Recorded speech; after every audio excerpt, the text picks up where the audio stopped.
You mentioned earlier about the battle in Parliament, some of the intensity you have across the aisle, yet you still have to find a way to be mates. And you spoke to that other MP in the lift. I'm sure over the last 2 years there has been ample experiences and opportunities where you've had conversations with the other side of the aisle, specifically the Premier, while watching these things spiral, while you're seeing it firsthand.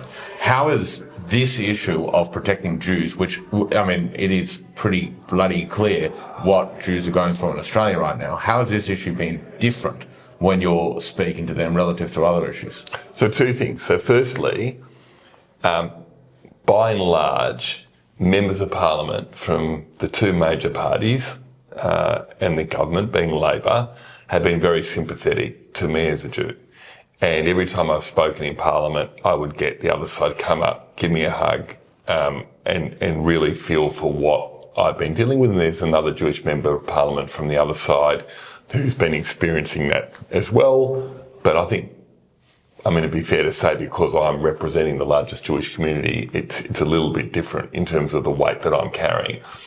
So I get that respect and that understanding. I can't say the same about the Greens. So the Greens, who are the most anti-Semitic party, they're more than just an environment party, they're just a hateful party. Apparently looking after the environment, blame the Jews. I'll give you two parts and then I'll get to the overall thing that you asked me, but I think it's really important. So one of the things that happened earlier on, when we had some of the families of the hostages come to our Victorian Parliament, they went through a traumatic, horrible thing. Two things happened.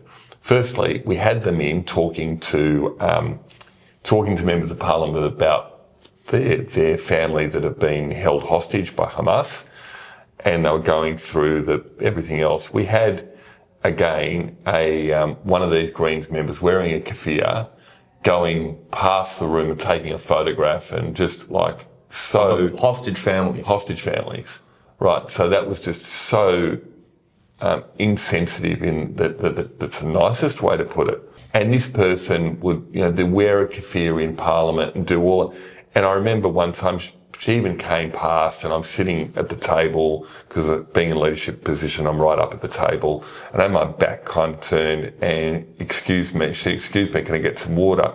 She did that really deliberately and turned around, and there she was in my face. And it was just like, and there was another couple of times where it was just like, and how just horrible they have been. That's one thing. And that's that group, you deal with them.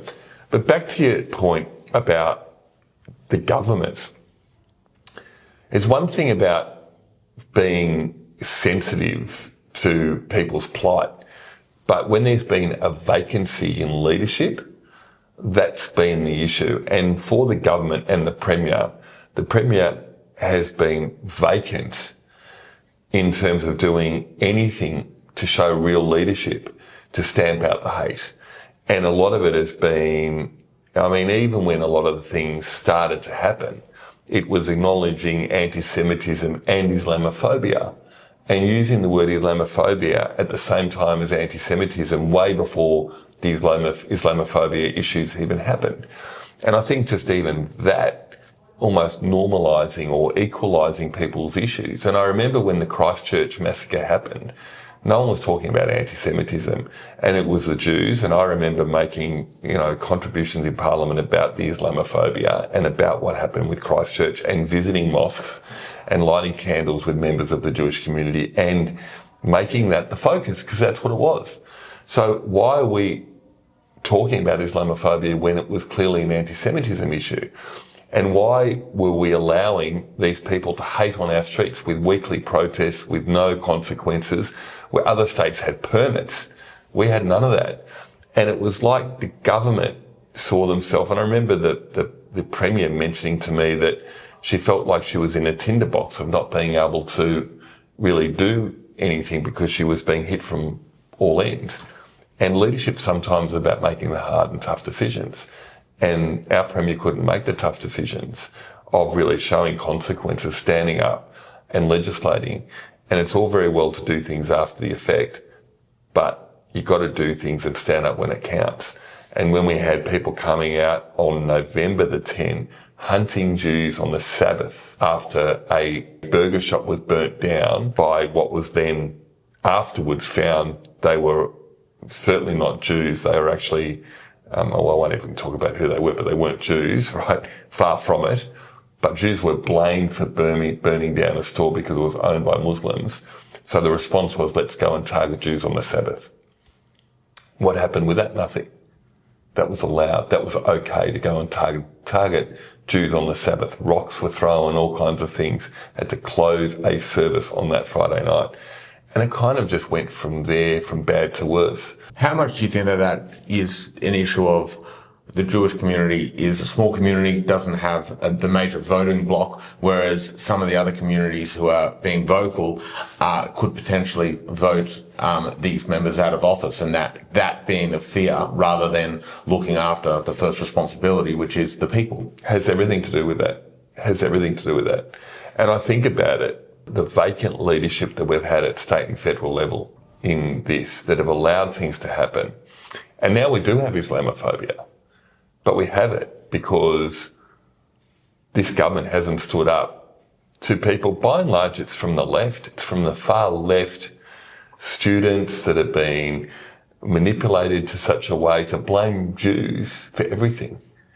And if they would have stomped on that when it happened, we wouldn't have the consequences of what we have now. And so if you think about the rise of Pauline Hanson, which is all about immigration, and it's pretty much saying, well, blaming Muslims for all of it.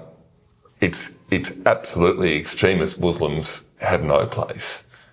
Just as by and large, most extremists that want to belt up people because of who they have no place.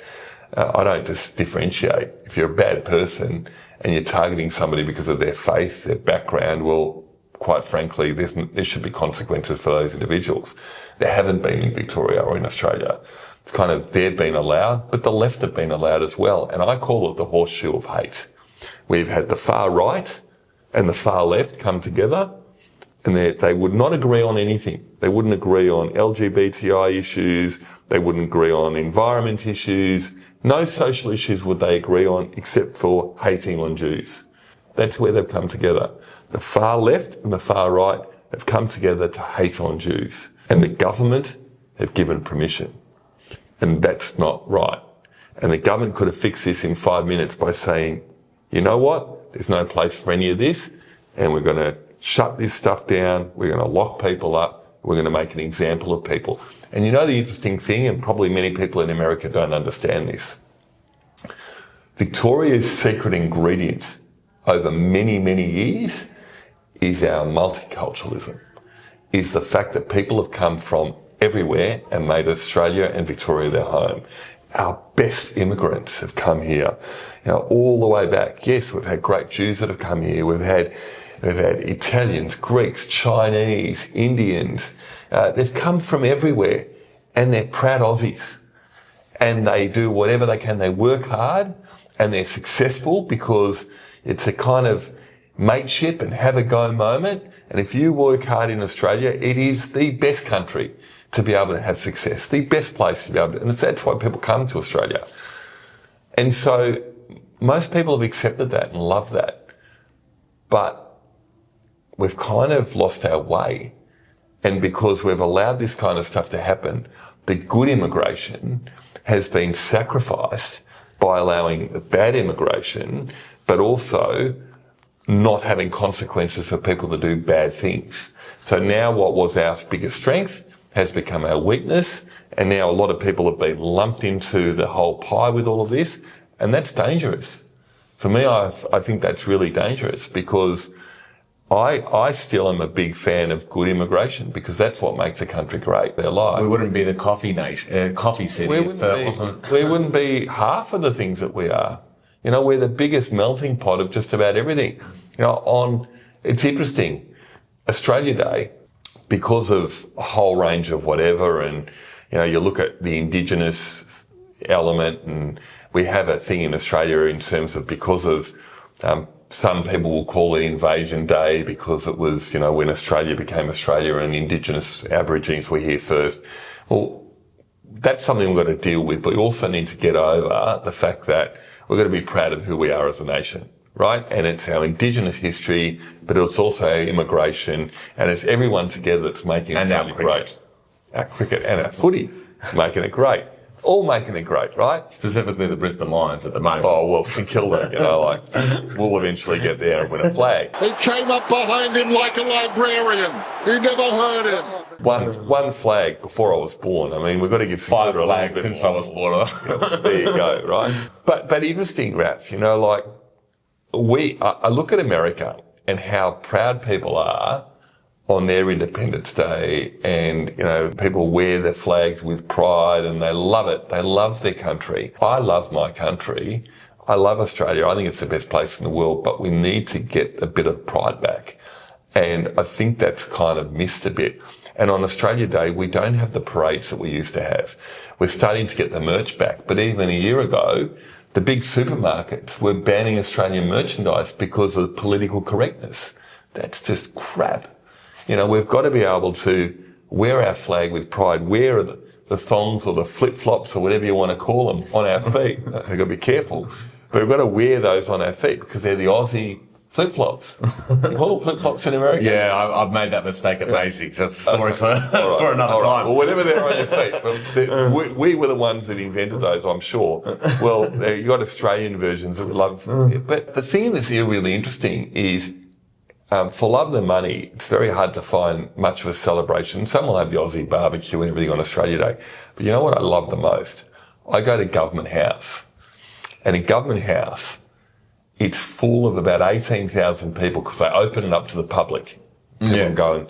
And it's 18,000 people go through Government House on Australia Day. And you know how many of them are newly arrived citizens? 16,000. I was going to say, I can't imagine too many Aussies. So all of the new citizens go there because they can wear their Australian stuff with pride.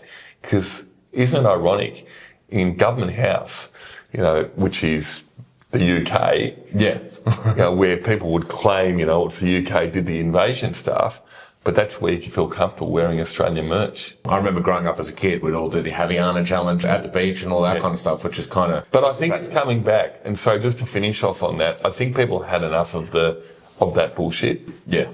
And the wokeness has gone too far. And so people turn around and say, I am actually proud to be an Australian. And we need to get beyond that. And that's where I think there's a whole resurge of being a proud Aussie and I call it the big V, which is also the big Victorian as well.